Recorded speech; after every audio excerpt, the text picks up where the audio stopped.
नमस्कार साथियों, स्वागत है आपका हमारे यूट्यूब चैनल में।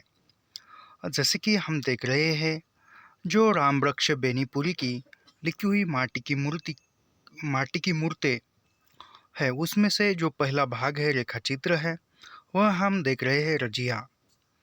तो ऐसे ही लाइन टू लाइन, पंक्ति दर पंक्ति अध्ययन करने के लिए हमारे चैनल को सब्सक्राइब कीजिए, लाइक कीजिए और शेयर करना मत भूलिए।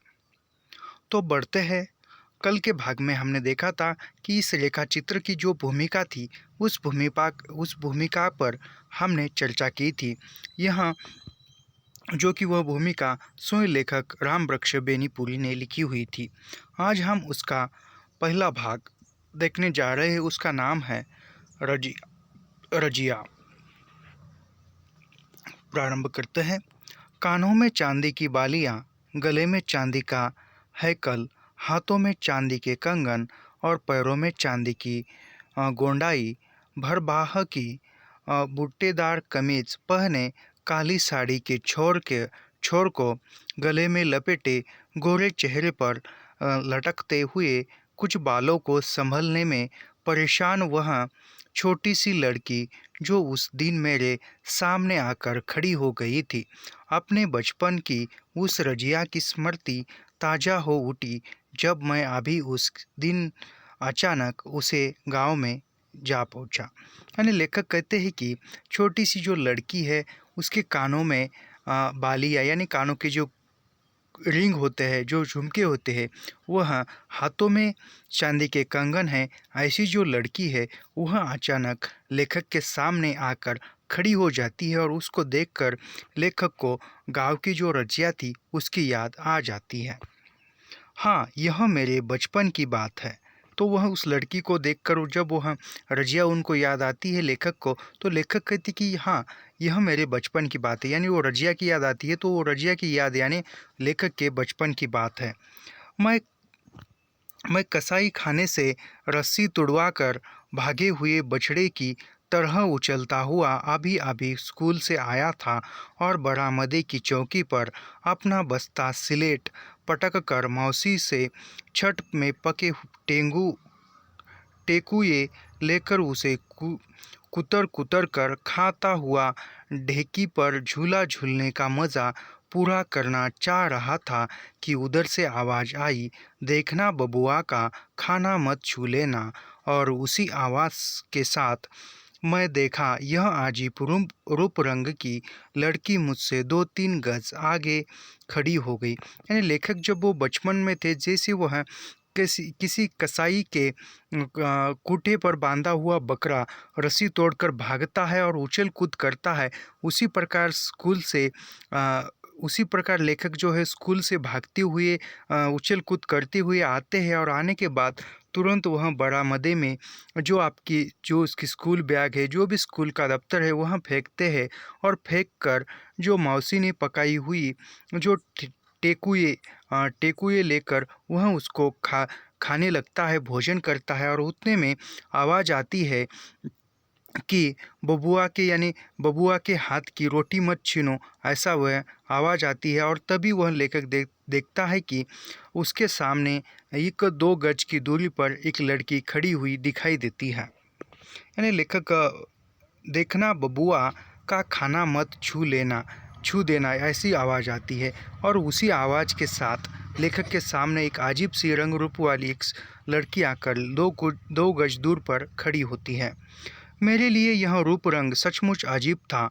1.5 हिंदुओं की बस्ती है मेरी, और मुझे मेले पेटिये में भी अधिक नहीं जाने दिया जाता।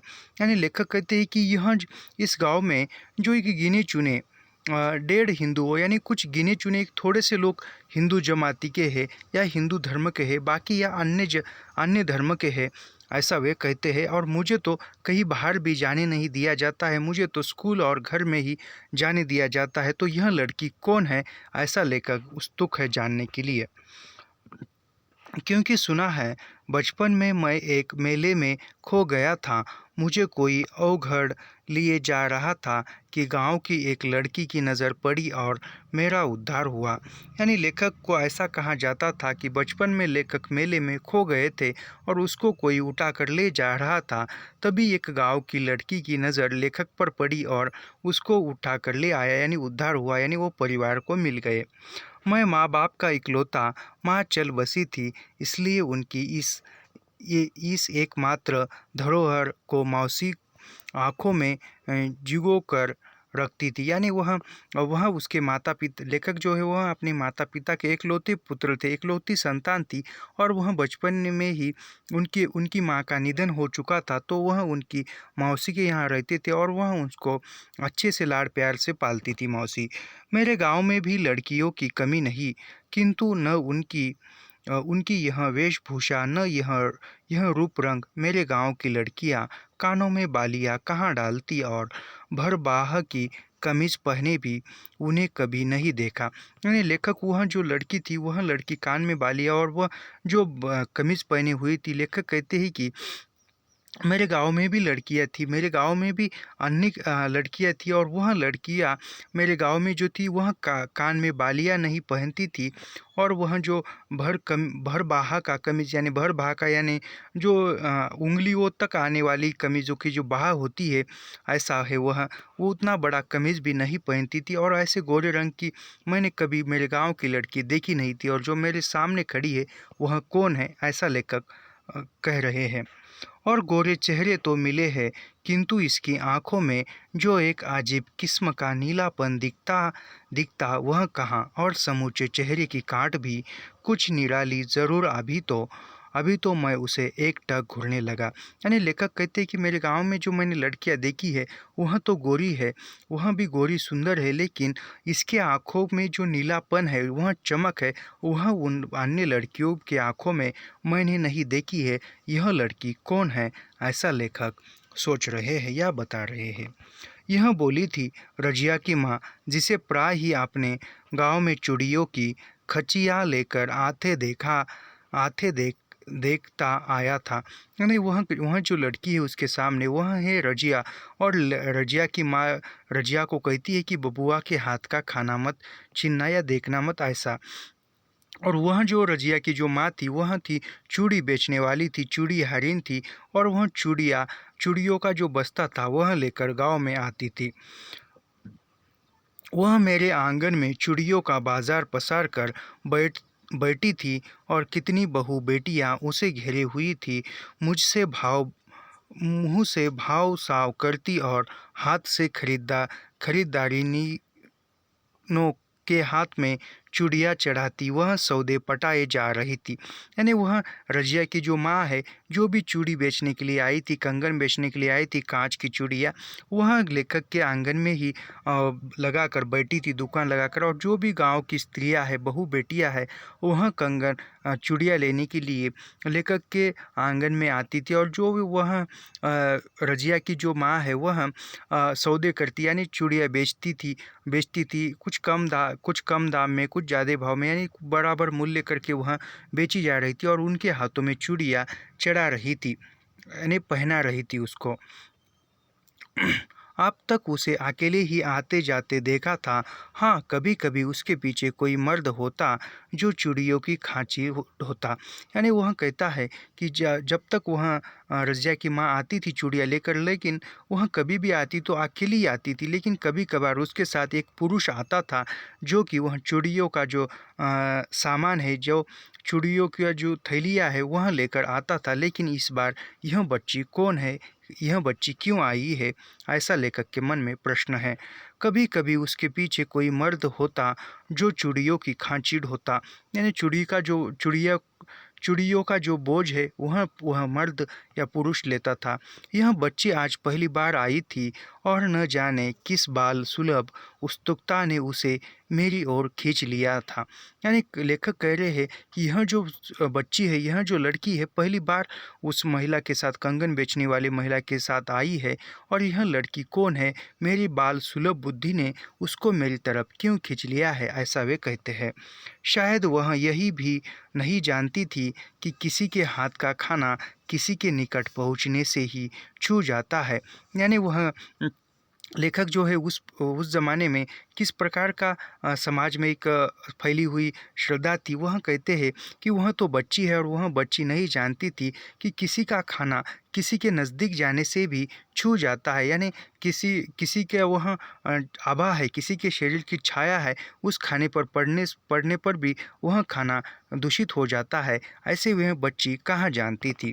यानी उस ज़माने में जो छुआछूत की जो प्रथा थी, उसका जिक्र यहाँ पर दिखाई देता है। माँ जब अचानक यानी कहा जाए तो लेखक जो है वह हिंदू धर्म के है और वह रजिया जो छोटी लड़की जो है वह मुस्लिम धर्म की है। माँ जब अचानक चीख उठी, वह ठिठकी सह में उसके पैर तो वही बंध गए, किंतु इस ठिठकन ने उसे मेरे बहुत निकट ला लिया, जिसमें संदेह नहीं। यानी उसकी माँ ने उसको आवाज़ दिया और आवाज़ देने के बाद वह ठिठकी और वह चली गई, लेकिन वह कुछ संदेह नहीं हुआ और लेखक के नज़दीक जो आई थी वह नज़दीक यानी मन में ही वहाँ रह गई। मेरी मौसी झट उठी, घर में गई और 2 टेटुए और एक कसार लेकर उसके हाथों में रख दिए। यानी लेखक की मौसी घर में उठ गई और घर में जाकर जो टेंगुए जो कुछ खाने का पदार्थ है वह लेकर आई और उसके हाथ में यानी वो छोटी लड़की के हाथ में दिया।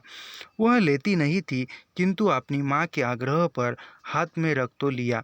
यानी वो लेना नहीं चाहती थी, लेकिन उसकी माँ ने आग्रह किया तो वह ले लिया, किंतु मुंह से नहीं लगाया। उसने हाथ में लिया, लेकिन वह जो खाना है हाथ में लिया, लेकिन मुंह से नहीं लगाया। मैंने कहा, खाओ न, क्या तुम्हारे घरों में ये सब नहीं बनते, छठ का व्रत नहीं होता? यानी यह लेखक कहते हैं, खाओ न, तुम्हारे घर में ऐसा खाना या ऐसा भोजन नहीं बनता जो छठ पर्व होता है, उसका व्रत भी तुम्हारे यहाँ रखा नहीं जाता क्या? ऐसा वे लेखक पूछ रहे हैं। यानी दोनों भी एक बाल मन के हैं, दोनों भी बालक है, तो एक सहज प्रश्न कर रहे हैं। कितने प्रश्न, किंतु सबका जवाब न मैं ही, और वह भी मुँह से नहीं, जरा सा। यानी वह दोनों भी, इस लेखक भी कितने सवाल पूछ रहे हैं और वह भी गर्दन हिलाकर सभी सवालों के जवाब हाँ या ना में दे रही है। और गर्दन हिलाते ही चेहरे पर गिरे बाल की जो लटें हिल हिल उठती, वह उन्हें परेशानी से संभालने लगती। यानी जो लेखक प्रश्न पूछ रहे हैं और वह गर्दन हिलाकर हाँ या ना में जवाब दे रही है, उत्तर दे रही है, तो उसके जो बालों के जो जुल्फे थे, बाल की जो लटें थे, वह लटें चेहरे पर आती और वह संभालने लगती थी। जब उसकी माँ नई खरीदारियों की तलाश में मेरे आंगन से चली, रजिया भी उसके पीछे हो ली। यानी फिर वहाँ पर जो भी बहू बेटियाँ, जो भी स्त्रियाँ कंगन पर चूड़ियाँ पहनाने के लिए आई थी और वहाँ हो गई, और फिर वहाँ चूड़ियाँ बेचने के लिए दूसरी तरफ चली गई और फिर उसके पीछे रजिया भी चली गई। मैं खाकर मुंह धोकर अब उसके निकट था और जब वह चली, जैसे उसकी डोर में बंधा, थोड़ी दूर तक घिसटता गया। यानी वहाँ चली गई और वो किसी डोर, न जाने किसी एक डोर बंधी हो, उस प्रकार लेखक विचारों से उसके पीछे घसीटते हुए गए। शायद मेरी भावुकता देखकर ही चूड़ी हरिनों के मुँह पर खेलने वाली असग्रिय हंसी और चूहल में ही उसकी माँ बोली, बबुआ जी, रजिया से ब्याह कीजिएगा। यानी वह उस रजिया की तरफ देख रहा था और वह भी, उसकी माँ रजिया की हंसी मजाक करती हुए बोल उठी कि बबुआ जी, मेरी जो रजिया है, यानी वो छोटी लड़की का नाम रजिया है, और उस रजिया से विवाह शादी कीजिए, ऐसे वहाँ हंसी मजाक में कह गई।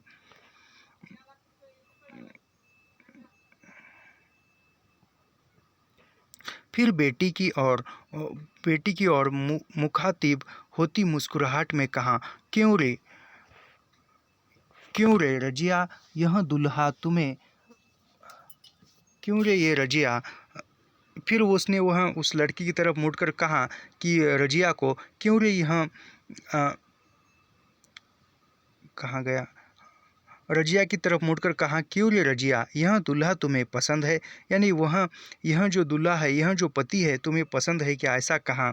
उसका वह यह कहना कि मैं मुड़कर भागा। यानी इतने कहने के बाद लेखक जो है वह मुड़कर भाग गए। एक मुसलमानिन से अब रजिया की माँ ठट्ठा रही थी और रजिया सिमट कर उसके पैरों से लिपटी थी। कुछ दूर निकल जाने पर मैंने मुड़कर देखा। यानी लेखक जो है वह एक शर्मा कर भाग गए और रजिया भी एक ठिठक गई और वह भी शर्मा कर आपकी माँ खुद की माँ के पैरों में सिमटती और लिपट कर सिमटती गई। यानी वह भी शर्मा गई और लेखक भी दूर जाकर मुड़ कर देखने लगे। रजिया चूड़ीहारिन वह इसी गांव की रहने वाली थी। बचपन में इसी गांव में ही रही और जवानी में भी। यानी वह रजिया जो थी वह चूड़ीहारिन, चूड़ी बेचने वाली वह रजिया थी। बचपन से इसी गांव में थी और बाद में भी जवानी में भी, बड़ी होने के बाद भी इसी गांव में वह रह रही थी। क्योंकि मुसलमानों की गांव में भी शादी हो जाती है न, और यह अच्छा हुआ क्योंकि बहुत दिनों तक प्राय उससे अपने गांव में ही भेंट हो जाया करती थी। यानी वह उसकी जो शादी हुई, उसकी शादी शादी उसी गांव में हुई और वहाँ उसी गांव में हुई और इसी कारण उसी गांव में उसकी शादी और इसी कारण लेखक की और रजिया की बहुत दिनों तक मुलाकात होती रही। मैं पढ़ते पढ़ते बढ़ता गया। पढ़ने के लिए शहरों में जाना पड़ा। यानी लेखक जो है वो पढ़ाई करते थे और पढ़ाई करते करते लेखक बड़े हो गए और फिर आगे की पढ़ाई करने के लिए उनको शहर जाना पड़ा। छुट्टियों में जब तब आता इधर रजिया पढ़ तो नहीं सकी, हाँ बढ़ने में मुझसे पीछे नहीं रही। यानी रजिया कुछ पढ़ाई लिखाई नहीं करती थी, लेकिन लेखक कभी भी शहर से लौट कर आते तो रजिया से मिलते थे। रजिया पढ़ती नहीं थी, लेकिन शरीर से बड़ी हो रही थी, उसका शारीरिक विकास हो रहा था। कुछ दिनों तक अपनी माँ के पीछे पीछे घूमती फिरी। अभी उसके सिर पर चूड़ियों की खचिया तो नहीं पड़ी, किंतु खरीदारिनों के हाथों में चूड़ियाँ पहनने की कला वह जान गई थी। यानी वह अपने माँ के साथ चूड़ियाँ बेचने आती थी, तो वह रजिया जो है वह चूड़ियाँ नहीं बेचती थी, लेकिन चूड़ियाँ जो है वह पहनाती थी अन्य स्त्रियों को, औरतों को, महिलाओं को। यह जो चूड़ियाँ है वह चढ़ाने का, कलाइयों पर चढ़ाने का या हाथों में पहनाने की जो कला थी वह रजिया अच्छी तरह से सीख गई थी। उसके हाथ मुलायम थे, बहुत मुलायम। नई बहुओं की यही राय थी, वे उसी के हाथ से चूड़ियाँ पहनाना पसंद करती।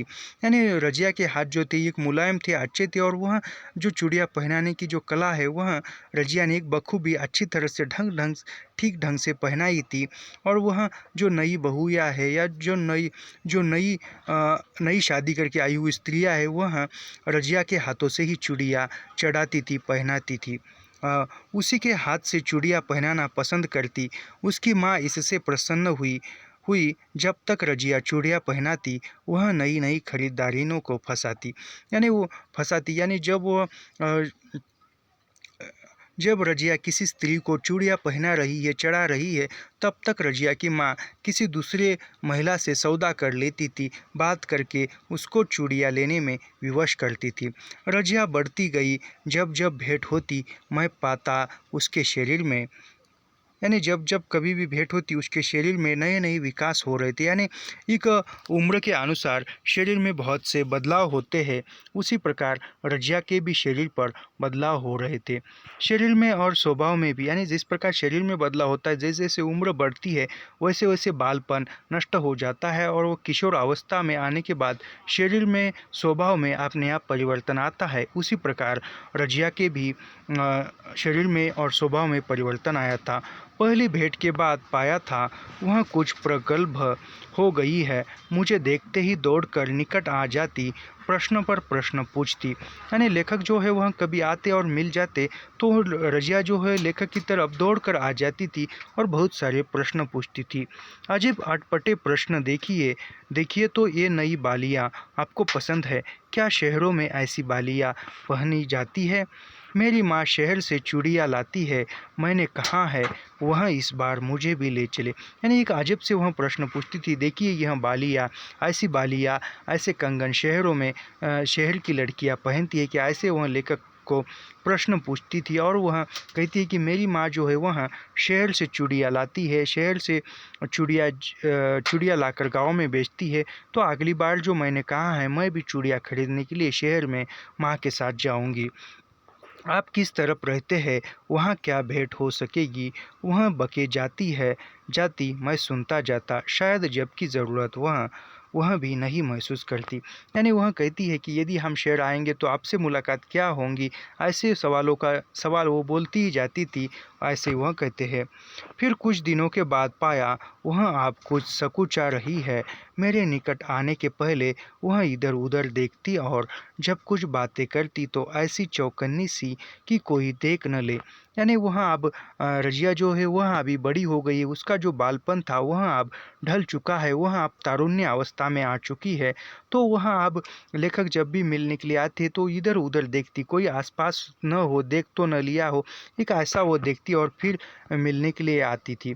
सुन न ले, एक दिन जब वह इसी तरह बातें कर रही थी कि मेरी भौजी ने कहा, देखियो री रजिया, बबुआ जी को फुसला नहीं लीजियो। यानी एक दिन वह रजिया और लेखक ऐसे ही बातें कर रहे थे तो लेखक की भौजी देखती है और कहती है कि देखिए जो रजिया है वह जो बबुआ जी है उसको फुसला रही है, यानी फंसा रही है, ऐसा वह कहती है। वह उसकी ओर देखकर हंस तो पड़ी, किंतु मैंने पाया उसके दोनों गाल लाल हो गए और उन नीली आँखों के कोने मुझे सजल से लगे। यानी ऐसा उस लेखक के भौजी ने ऐसा कहा कि हम बबुआ को फुसला रही है, तो ऐसा सुनकर वह जो है वह हंस पड़ी और वहीं पर रुकी है, लेकिन उसके जो गाल है वह लाल हो गए, यानी उसको वह लज्जा महसूस हुई, शर्म आने लगी। मैंने तब से ध्यान दिया, जब हम लोग कहीं मिलते हैं बहुत सी आंखें हम पर भालों की नोक ताने रहती है। यानी जब तब से कभी भी लेखक और रजिया मिलते थे तो बहुत से लोग जो है वह एक आंखों में भाव व्यक्त करके देखते थे, बहुत से वह देखते थे लोग। रजिया बढ़ती गई, बच्ची से किशोरी हुई और अब जवानी के फूल उसके शरीर पर खिलने लगे हैं। यानी रजिया जो है वह अब बड़ी हो गई है, किशोर हो गई है, तारुण्य अवस्था में आ गई है। उसका शरीर पर जो तारुण्य के जो फूल है वह खिलने लगे, यानी वह उसका बालपन अब नष्ट हो चुका है, अब वह किशोर अवस्था में आ चुकी थी। अब भी वह माँ के साथ ही आती है, किंतु पहले वह माँ की एक छाया मात्र चलती थी, अब उसका स्वतंत्र अस्तित्व है और उसकी छाया बनने के लिए कितनों के दिलों में कसम साहट है। यानी पहले जो है वह माँ के साथ चूड़ी बेचने के लिए रजिया आती थी, लेकिन अब जो है वह खुद स्वतंत्र आती है और कितने लोगों ने, कितने लड़कों ने उसके साथ चलने के लिए या उसका साथी बनने के लिए कितने दिलों में अरमान, कितने लोगों ने, कितने लड़कों ने जगाए थे। जब वह बहनों को चूड़ियाँ पहनाती होती है, कितने भाई तमाशा देखने को वहाँ एकत्र हो जाते हैं। यानी जब रजिया स्त्रियों को चूड़ी पहनाती है या चढ़ाती है तो तब वह उसके आसपास न जाने कितने लड़के जो है या अन्य पुरुष जो है वह उसके आसपास उसको, रजिया को देखने के लिए एकत्र हो जाते हैं। क्यों बहनों के प्रति भ्रातृत्व भाव या रजिया के प्रति अज्ञात आकर्षण उन्हें खींच लाता है। यानी ऐसा वह जो स्त्रियाँ चूड़ियाँ पहनाने के लिए आई है उसके भाई और एक अज्ञात आकर्षण जो था उस लड़कों के बीच में रजिया के प्रति होता था। जब वह बहुओं के हाथों में चूड़ियाँ ठेलती होती है, पतिदेव दूर खड़े कनखियों से देखते रहते थे। यानी वह जब कोई स्त्री उसके हाथों से चूड़ी पहना रही है रजिया उसके हाथों में, तो उसका पति दूर से खड़े होकर रजिया को देखता था या उसको देखता था। क्या अपनी नवोढ़ा की कोमल कलाइयों पर क्रीड़ा करती हुई रजिया की पतली उंगलियों को और रजिया को, यानी वह जो उंगलियां थी रजिया की वह कोमल नाजुक थी, वह कोमल नाजुक उंगलियां रजिया की नृत्य कर रही हो, मानो वह कंगन चढ़ा रही है तो मानो वह नृत्य कर रही हो, ऐसा उसको लग रहा था। लगते हुए पति देखते थे। इसमें रस मिलता है, पतियों से चूहले बारिश आ गई है, तो बारिश का भी आवाज़ भी इसमें सम्मिलित हो जाएगा। इसमें रस मिलता है, पतियों से चूहले करने से भी वह बाज नहीं आती। यानी वह देखने में पति को रस मिलता था और वह जो है वह देखने में रस मिलता था और वह चुगली करती थी। बाबू बड़ी बहन बाड़ू बाबू बड़ी बड़ी महीन चूड़िया है, ज़रा देखिएगा कहीं चटक न जाए। पतिदेव भागते हैं, बहुएं खिलखिलाती है, रजिया ठट्टा लगाती है। अब वहाँ अपने पेशे में निपुण होती जाती है।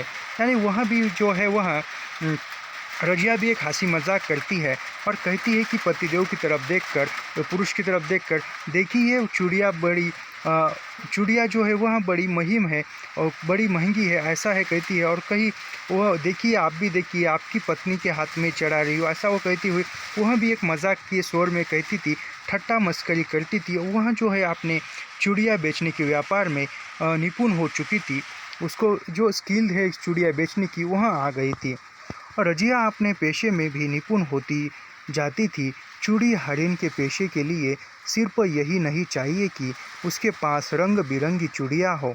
यानी वह चूड़िया बेचने के लिए चूड़ी हरिन के पास केवल चूड़िया ही हो ऐसा न हो, उसके पास चूड़ी बेचने की जो तरीके होते हैं, जो कौशल्य होता है वह भी होना चाहिए। उसमें क्या है, सस्ती टिकाऊ टटेक से टटके फैशन की, बल्कि यह पेशा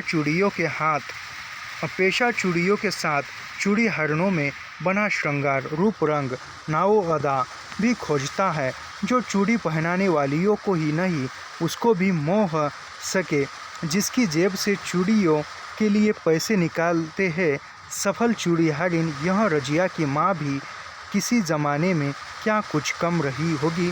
खंडहर कहता है इमारत शानदार थी। यानी यहाँ पर जो वहाँ बेचती है रजिया चूड़िया, उसकी तरफ देखकर जो उसकी चूड़िया बेचने का जो कौशल है, वह जो स्किल है, उसकी तरफ देखकर लेखक अनुमान लगाते हैं कि रजिया की जो माँ थी चूड़ी हरिन, वह भी एक सफल चूड़ी हरिन थी। वह भी यानी वह इतनी शानदार से, रजिया जितनी शानदार से कौशल्य के साथ चूड़िया बेचती है, तो इसकी माँ भी क्या कम हो सकती है क्या। यानी वह कहते कि खंडहर कहता है इमारत शानदार थी। यानी वहाँ जो पुराना जो खंडहर है, किसी पुरानी हवेली है या पुराना खंडहर है, उसको देखकर हम पता लग सकते हैं कि वह जो बनाया गया था तब वह इमारत किस प्रकार की थी, ऐसा लेखक अनुमान लगाते हैं। जो जो शहर में रहना बढ़ता गया, रजिया से भेंट भी दुर्लभ होती गई। यानी जैसे जैसे लेखक जो है शहर में रहने लगे, तो वहाँ लेखक को रजिया की जो भेंट है वह कभी कभार होते गई। और एक दिन वह भी आया, अब बहुत दिनों पर उसे अपने गांव में देखा। यानी बहुत दिनों के बाद लेखक ने उसको देखा, पाया उसके पीछे एक नौजवान चूड़ियों की खांची सिर पर लिए है।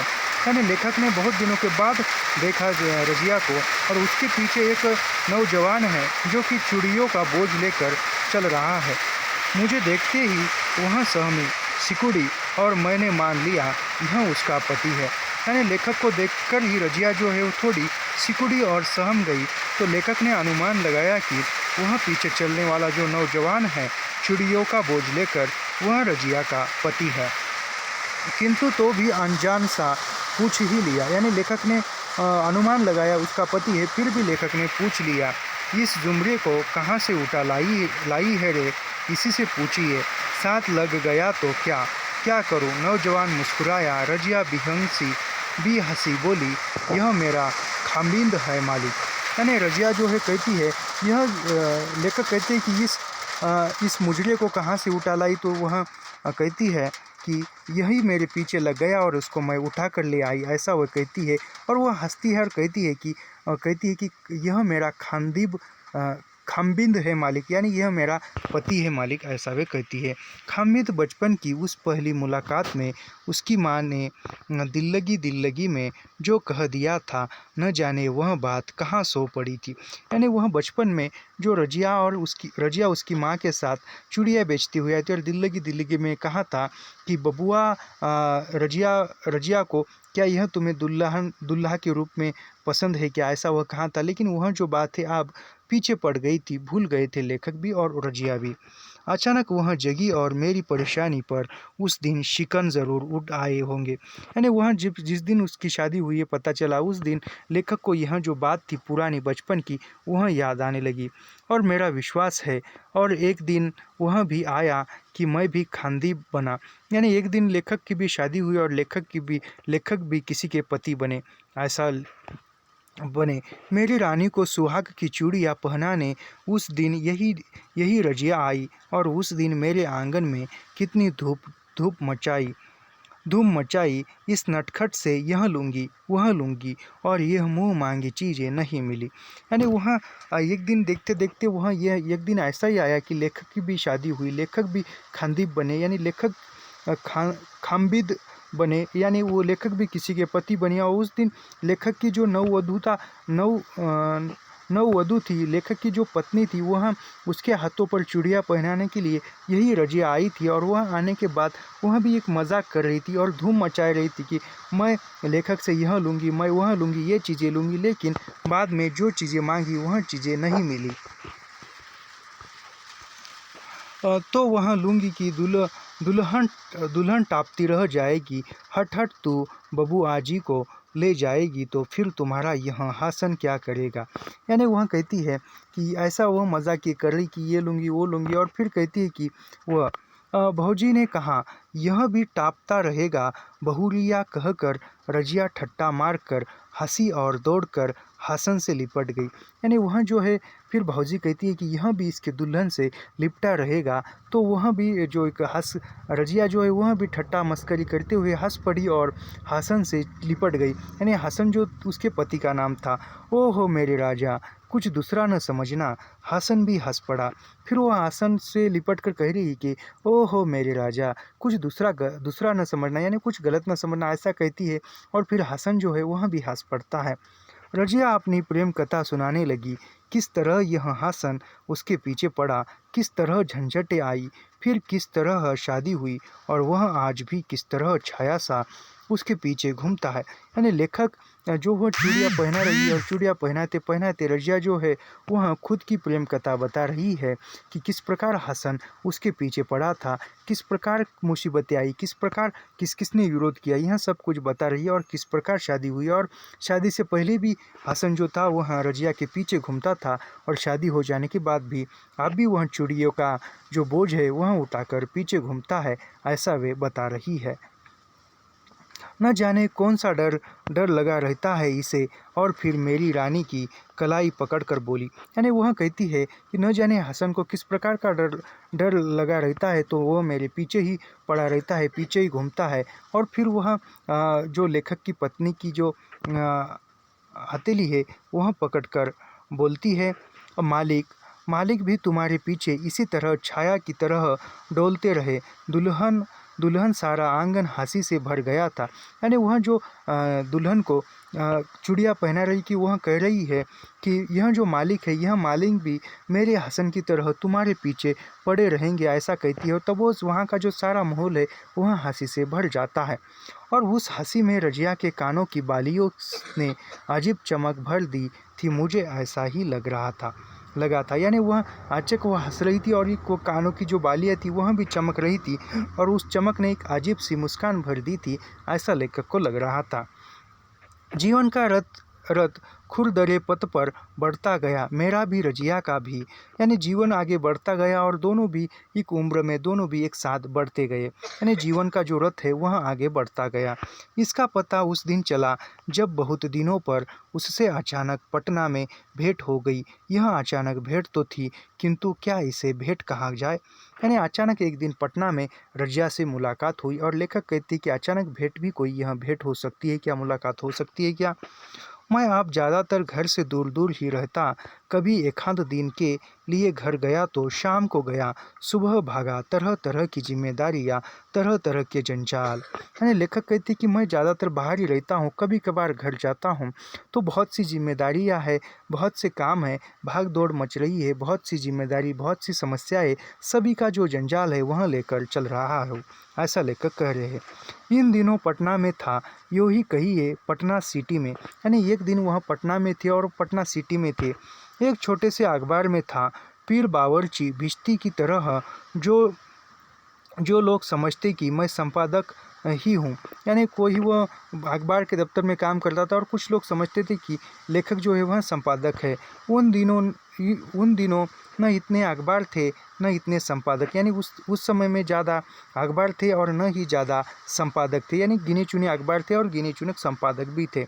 इसलिए मेरी बड़ी कदर है, यह मैं तब जानता जब दफ्तर से निकलता, यानी वहाँ अखबार के दफ्तरों में काम करते थे लेखक, और तो वहाँ उस समय में बहुत कम लोग होते थे, बहुत से कम संपादक कम ये होते थे, तो वह लेखक को ज़्यादा इज्जत मिलती थी। यानी वह बाहर निकलते तो लेखक अन्य जो लोग हैं लेखक की तरफ देखकर एक अच्छे पद पर है ऐसा समझते थे, यानी संपादक है।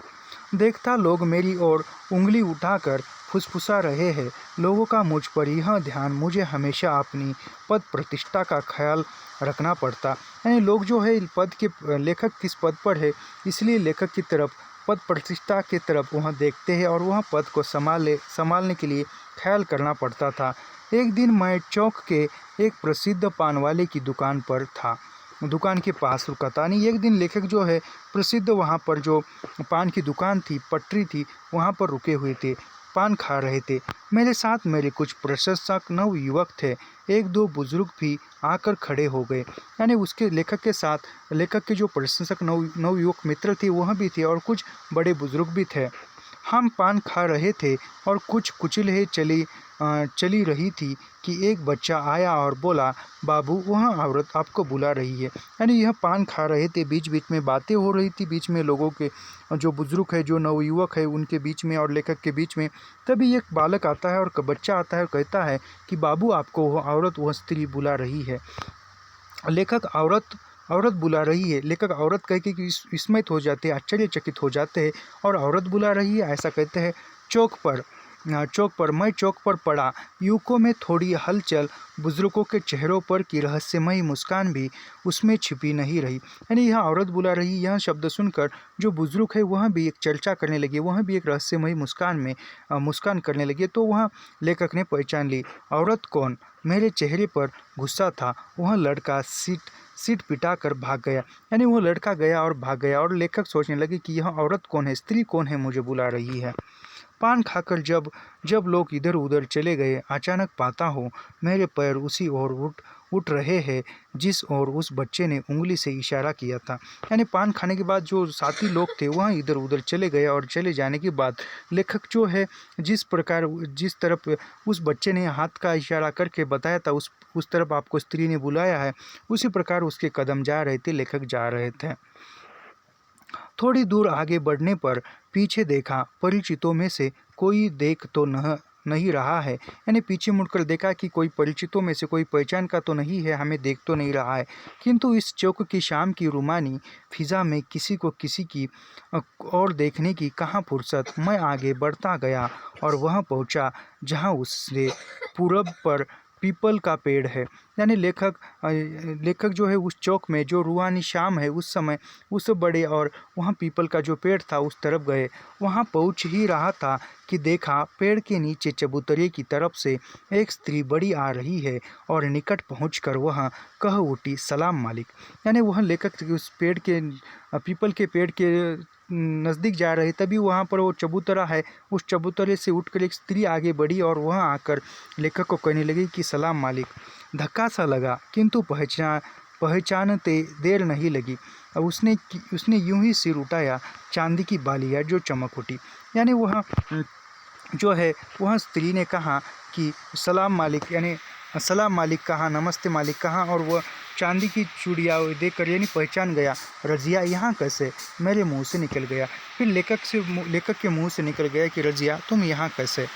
सौदा सुलभ करने भाई आई हूँ मालिक, आप तो नए किस्म के लोग हो गए। अब लाख की चूड़ियाँ कहाँ किसी को भाती है। नए लोग नई चूड़ियाँ, साज श्रृंगार की कुछ और चीज़ों भी ले जाती हूँ। यानी वहाँ कहती है कि आप पहले के जैसे चूड़ियों का जो व्यापार है वहाँ कहाँ रह गया है, लोग बदल गए हैं, कुछ नए चीज़ें मांगते हैं, इसीलिए मैं कुछ नया सामान, कुछ और सामान, नई चीज़ें खरीदने के लिए आई हूँ। पैडर कीलअप क्या क्या चीज़ें हैं नया ज़माना, दुल्हनों के नए नए मिजाज। यानी वह कहती है कि नया ज़माना है, जो भी दुल्हन है, जो भी स्त्रियां है, वह नए नए साज श्रृंगार करती है, तो उसके अनुसार ही कंगन या अन्य सामान खरीदना पड़ता है। फिर जरा सा रुक कर बोली, सुना था आप यही रहते हैं मालिक, मैं तो अक्सर आया करती हूँ। यानी लेखक को वह कहती है कि सुना था कि मैंने आप यही रहते हो, मैं तो कभी सामान लेने के लिए आया करती हूँ, और यहाँ जब तक पूछूं कि अकेली हो या कि अधवयस्कर। यानी लेखक पूछना चाहते हैं कि तुम यहाँ पर अकेली आई हो या कोई है। तभी एक आध उम्र का आदमी आकर सलाम करता है, यानी उसका पति आकर सलाम करता है। यह हसन था, लंबी लंबी दाढ़ियाँ, दाढ़ियाँ 5 हाथ का लंबा आदमी। यानी उसकी दाढ़ी जो थी वह लंबी लंबी थी और 5 हाथ लंबा था, लंबा और सिमुडा भी। देखिए मालिक, यह आज भी मेरा पीछा नहीं छोड़ता। यह कहकर रजिया हंस पड़ी। यानी रजिया का जो स्वभाव है वह स्वभाव बदला नहीं है। वह कहती है कि देखिए मालिक, यह आज भी मेरा पीछा नहीं छोड़ता, आज भी मेरे पीछे ही रहता है। ऐसा कर कर वह हंस पड़ती है। अब रजिया वह नहीं थी, किंतु उसकी हंसी वही थी। वही हंसी, वही चुहल, इधर उधर की बहुत सी बातें करती रही। न जाने कब तक जारी रखती कि मुझे याद आया मैं कहाँ खड़ा हूँ और अब मैं कौन हूँ, कौन देख तो ले। यानी लेखक को बातें कर रही थी। लेखक उम्र के साथ रजिया जो थी वह बढ़ गई थी, लेकिन उसका स्वभाव था, उसकी जो हंसी थी वही पहले की जैसी हंसी थी, बोलने का स्वभाव वही था। लेकिन लेखक बोलते बोलते ज़्यादा देर रुका और फिर लेखक को ख्याल आया कि मैं यहाँ पर खड़ा हुआ और मुझे कोई देख न ले, ऐसा उसके मन में ख्याल आता है। किंतु वह फुर्सत दे तब न। यानी वह जाना ही चाहता है लेखक, लेकिन वह जाने के लिए कहे यानी फुर्सत दे तब न, वह बातें करती ही जा रही है। जब मैंने जाने की बात की, हसन की ओर देखकर बोली, क्या देखते हो, ज़रा पान भी तो मालिक को खिलाओ। कितनी बार हुमच कर भरपेट ठूस चुके हो बाबू के घर। मैंने वहाँ जाने ही वाला था, तो वहाँ कहती है अपने पति हसन से कि तुम बड़े साहब को जो है वह मालिक को पान खिलाओ। कितनी बार तुमने साहब के घर पर, मालिक के घर पर पेट भर खाना खाया है, ऐसा वह कहती है। जब हसन पान लाने चला गया, रजिया ने बताया कि किस तरह दुनिया बदल गई है। यानी हसन जो है वह पान लाने के लिए गया, तब वह लेखक से बता रही है कि दुनिया किस प्रकार बदल गई है। अब तो ऐसे भी गांव हैं जहां के हिंदू मुसलमानों के हाथ से सौदे भी नहीं खरीदते। यानी अब ऐसे लोग हैं जो हिंदू धर्म के लोग हैं, वह मुसलमान के हाथों से चूड़ियाँ नहीं खरीदते। अब हिंदू चूड़ी हरने में है, हिंदू दर्जी है। यानी वह कहती कि अब चूड़ियाँ जो बेचने वाले हैं, चूड़ियाँ पहनाने वाले हैं, वह अब हिंदू धर्म की स्त्रियां है। कपड़े सीने वाली जो दर्जी है वह भी आप हिंदू धर्म के हैं, इसलिए वह अब मुसलमान के यहाँ से नहीं खरीदते, ऐसा वह कहना चाहिए। इसलिए रजिया जैसे खानदानी पेशे वालों को बड़ी दिक्कत हो गई। यानी हिंदू धर्म के जो भी लोगों ने कौशल्य के आधार पर काम सीखा है, जो वह परंपरागत जो वो चूड़ियाँ बेचती थी, तो उसके पेट पर पैर रखने के जैसा हो गया था रजिया के। रजिया ने यह खुशहाली सुनाई, मेरे गांव में यह पागलपन नहीं, और मेरी रानी तो सिवा रजिया के किसी दूसरे के हाथ से चूड़ियाँ नहीं लेती। यानी वह रजिया कहती है कि सभी तरफ ऐसा है कि हिंदू स्त्रियाँ मुसलमान स्त्रियों से चूड़ियाँ नहीं खरीदती, ये करती, लेकिन जो गांव में ऐसा व्यवहार नहीं है। गांव में तो सभी प्रकार पहले के जैसा ही है। अभी भी जो लेखक की पत्नी है, वह पत्नी रजिया के हाथों से ही चूड़ियाँ खरीद लेती है, पहन लेती है। हसन का लाया पान खाकर जब मैं चलने को तैयार हुआ, वह पूछने लगी, तुम्हारा डेरा कहाँ है। यानी हसन ने पान लाया और वह पान लेखक ने खाया और वह जाने ही वाला था, तब वह लेखक से पूछती है कि तुम्हारा डेरा यानी तुम्हारा मुकाम कहाँ है। मैं बड़े पशोकश में पड़ा। यानी लेखक इसमें पड़ गए। डरिए मत मालिक, अकेले नहीं आऊँगी, यह भी रहेगा। यानी वहाँ लेखक कहती है कि डरिए मत मालिक, बताइए, मैं अकेली नहीं आऊँगी, यह यानी हसन भी मेरे साथ, मेरा पति भी आएगा। क्यों मेरे राजा, यह कहकर वह हसन से लिपट पड़ी। पगली पगली, यह शहर है, शहर। यूँ हसन ने हंसते हुए बाहें छुड़ाई और बोला। यानी वह कहती है कि क्यों मेरे राजा, ऐसा कहकर वहाँ हसन से लिपट जाती है। लिपट जाती है तो वहाँ हसन कहता है कि छोड़ो छोड़ो, यह शहर है, हमारा गांव नहीं है। ऐसे कहती है वह बाहों से रजिया को छुड़ाता है, छुड़ाई और बोला, बाबू बाल बच्चों वाली हो गई, किंतु इसका बचपना नहीं गया। वह हसन बोलता है कि उस लेखक को, बाबू यह जो है अब बड़ी हो गई है, बाल बच्चों वाली हो गई है, लेकिन फिर भी इसके अंदर का बचपना अभी तक नहीं गया है, ऐसा वह हसन कहता है। यानी एक नैसर्गिक जो स्वभाव है वह रजिया के अंदर है। और दूसरे दिन पाता हूँ रजिया मेरे डेरे पर हाजिर है। यानी दूसरे दिन रजिया और रजिया का पति हसन जो है वह लेखक के घर पर हाजिर है। मालिक ये चूड़ियाँ रानी के लिए कहकर मेरे हाथों में चूड़ियाँ रख दी। यानी मालिक यह रानी के लिए, यानी मालिक ये आपके पत्नी के लिए कहकर हाथ में चूड़ियाँ रखी। मैंने कहा, तुम तो घर पर जाती ही हो, लेती जाओ, वही दो दो। यानी लेखक कहते हैं कि तुम तो घर जाती हो तो वहीं पर दे दो, ऐसा लेखक कहते हैं। नहीं मालिक, एक बार आपने हाथ से भी पीना कर देखिए। वह खिलखिला पड़ी। यानी वह लेखक को कहती है कि एक बार अपने हाथों से देकर, अपने हाथों से पहना कर भी देखिए, ऐसा कहकर वह हंस पड़ी। और जब मैंने कहा अब इस उम्र में, तो वह हसन की ओर देखकर बोली, पूछिए इससे, आज तक मुझे यही चूड़ियाँ पहनाता है। यानी वह कहता है, लेखक कहता है कि इस उम्र में मैं पत्नी को चूड़ियाँ पहनाऊँ। तो वह कहती है कि पूछिए हसन से, हसन की तरफ देखती है कि पूछिए इससे, अभी भी इस उम्र में भी यही मुझको चूड़ियाँ पहनाता है, ऐसा वह कहती है। और जब हसन कुछ कुछ शर्माया, वह बोली, वाह घाघ है मालिक, घाघ कैसा मुंह बना रहा है इस समय। लेकिन जब हाथ में हाथ लेता है, ठठाट कर हंस पड़ी इतने जोर से कि चौंक कर चारों तरफ देखने लगी। यानी वह कहती है कि घाघ है मालिक, इस उम्र में भी हाथ पकड़ता है तो जोर से दबाता है, ऐसा वह कहती है। और वो हंसती है, और वो इतनी जोर से हंसती कि चारों तरफ उसकी हंसी गूंज उठती है। हाँ, तो अचानक उस दिन उसके गांव में पहुंच गया चुनाव का चक्कर, जहां न ले जाए किस घंघोट घाट पर खड़ा कर दे। यानी वह चुनाव के सिलसिले में गांव में चले गए, और चुनाव के लिए वहाँ घूमना पड़ता है, तो वैसी प्रकार लेकर घूम रहे थे। नाक में पेट्रोल के धुएं की गंध, कान में साय साय की आवाज़, चेहरे पर गरद गुब्बार का गंबार, परेशान बदहवास। यानी वहाँ कान में गाड़ियों की आवाज़, पेट्रोल का आवाज़, वहाँ सब कुछ ये होता। किंतु उस गांव में जो ही मेरी जीप घुसी, मैं एक खास किस्म की भावना से अभिभूत हो गया। यानी गांव में वह मोटर से गए, एक अलग भावना में, एक नेता रूप में वहाँ ये हो गए। यह रजिया का गांव है, यहाँ रजिया रहती थी, किंतु क्या आज मैं यहाँ यह भी पूछ सकता हूँ। यानी लेखक कहते हैं, लेखक जो है आप बड़े पद पर है, बड़े ओहदे पर है, तो लेखक कहता है कि यह जो है रजिया का गांव है, लेकिन आप मैं किसी से पूछ सकता हूँ क्या आप रजिया है क्या, रजिया कैसी है, किसको मैं पूछ सकता हूँ क्या कि यहाँ रजिया रहती थी, ऐसा मैं पूछ सकता हूँ क्या। किंतु क्या आज मैं यहाँ यह भी पूछ सकता हूँ कि यहाँ कोई रजिया नाम की चूड़ी हरिन रहती थी या है। यानी लेखक जो है बड़े पद पर है, तो वहाँ लेखक खुद से सवाल पूछ रहे हैं कि मैं यहाँ किसी से पूछ सकता हूँ क्या कि चूड़ी हरिन जो रजिया है वहाँ रहती है क्या। हसन का नाम लेने में भी शर्म लगती थी, मैं वहाँ नेता बनकर गया था। यानी उसके पति के नाम हसन के नाम से पूछो तो भी एक शर्म लगती थी, क्योंकि अब लेखक जो है एक नेता बनकर गए थे। मेरी जय जयकार हो रही थी, कुछ लोग मुझे घेरे खड़े थे। जिसके दरवाजे पर जाकर पान खाऊंगा वह अपने को भड़भागी समझेगा, जिससे दो बातें कर लूँगा वह सोए चर्चा का एक विषय बन जाएगा। इस समय मुझे कुछ ऊंचाई पर ही रहना चाहिए। यानी लेखक कहते हैं कि लेखक की वाह हो रही थी, स्वागत समारोह सब कुछ चल रहा था, लेकिन लेखक तब सोचते हैं कि यदि मैं रजिया की वहाँ जाकर बात करूँगा, पान खाऊँगा, तो एक अलग की बात का विषय बन जाएगा, लोगों में चर्चा हो जाएगी। लेकिन अब मैं बड़े ऊँचे पद पर हूँ, ऐसा वे कहते हैं। जीप से उतरकर लोगों से बातें कर रहा था, या यूँ कहिए कल्पना के पहाड़ पर खड़े होकर उस आने वाले स्वर्ण युग का संदेश लोगों को सुना रहा था।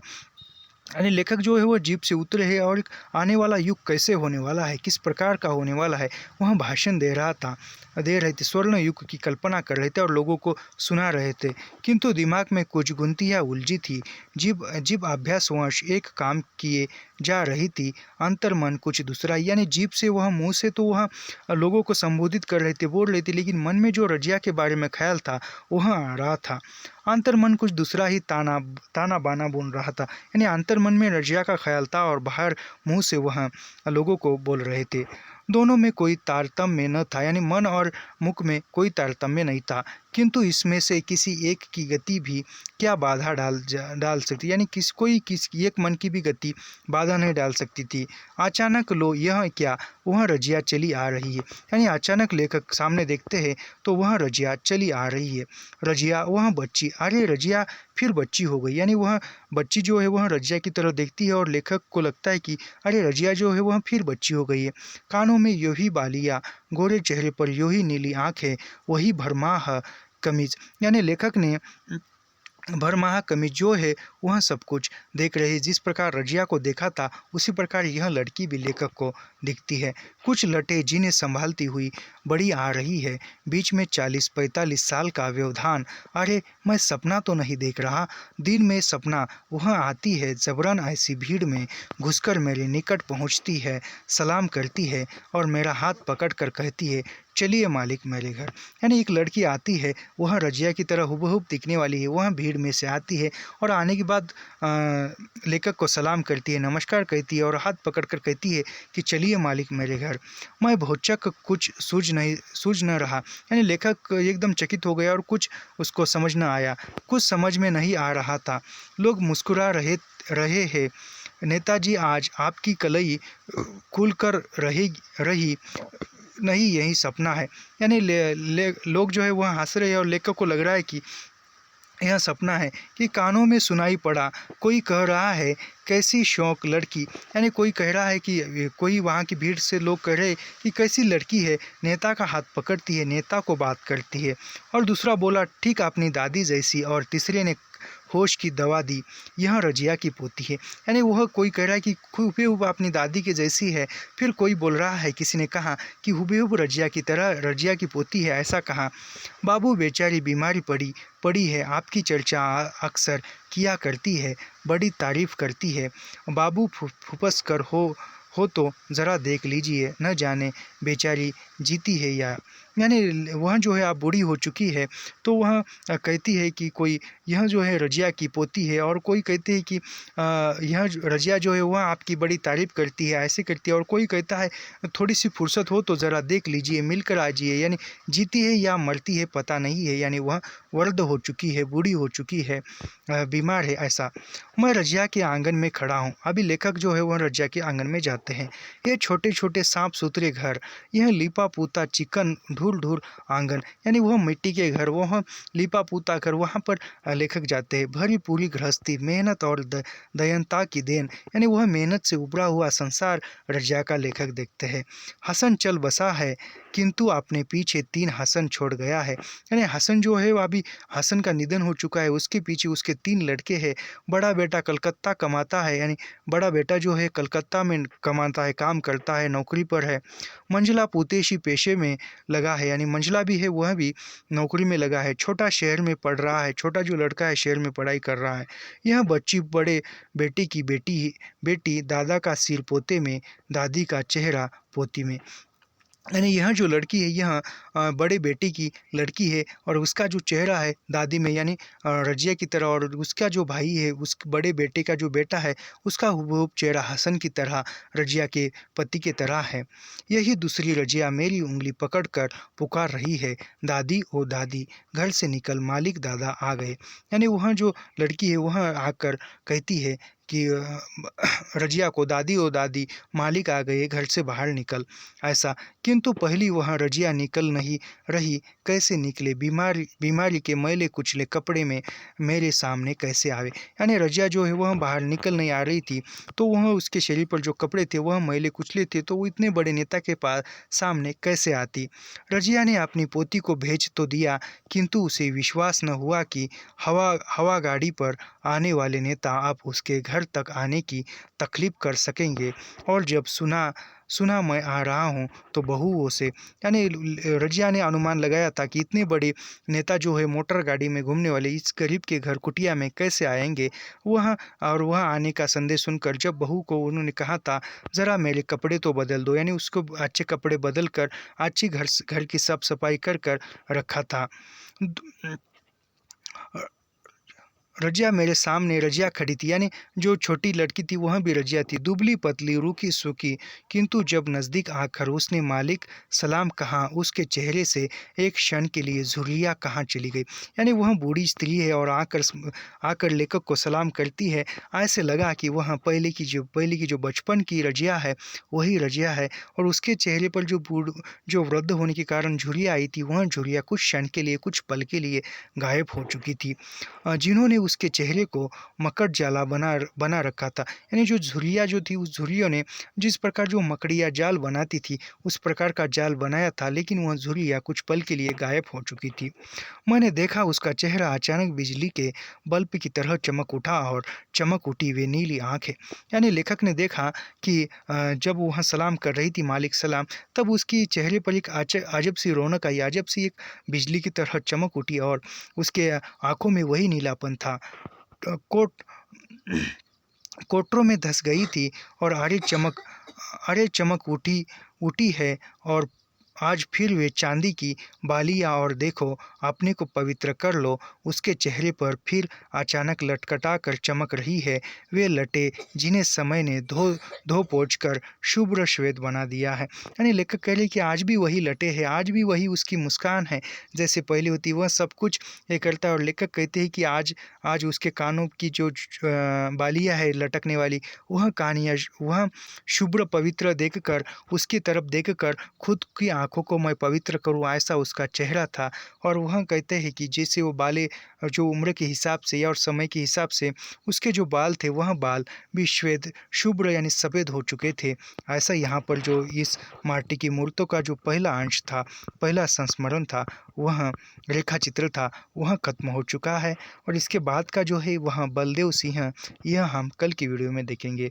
ऐसे ही पंक्ति दर पंक्ति अध्ययन करने के लिए हमारे चैनल को सब्सक्राइब कीजिए, लाइक कीजिए और शेयर करना मत भूलिए।